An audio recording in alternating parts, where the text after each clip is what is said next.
गुरु की कृपा की जरूरत है। गुरु कृपा से वह ज्ञान मिल जाता है।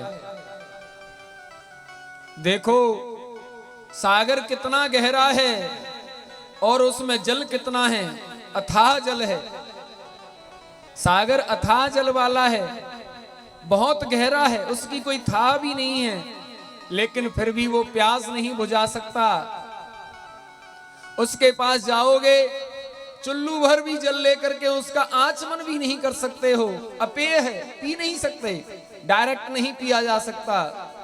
लेकिन वही सागर जब सूर्य रश्मियों में बाष्प बनकर अंतरिक्ष में चला जाता है और वर्षा का जल बनकर के बरसता है, तो वो अमृतमय हो जाता है। इसलिए डायरेक्ट अगर जाकर के शास्त्रों को पढ़ोगे तो इनमें से कुछ भी समझ में नहीं आएगा। ये गूढ़ हैं, ये बड़े रहस्यमय हैं। वेदों को पढ़ोगे तो कुछ भी समझ में नहीं आएगा, शास्त्रों को पढ़ोगे तो कुछ भी समझ में नहीं आएगा। लेकिन जब वे शास्त्र गुरु मुख से तुम्हारे ऊपर वर्षा की बूंदों की तरह उड़ेल दिए जाएंगे, तो वो तुम्हारे जीवन में अमृत भर देंगे और आनंद में बना देंगे।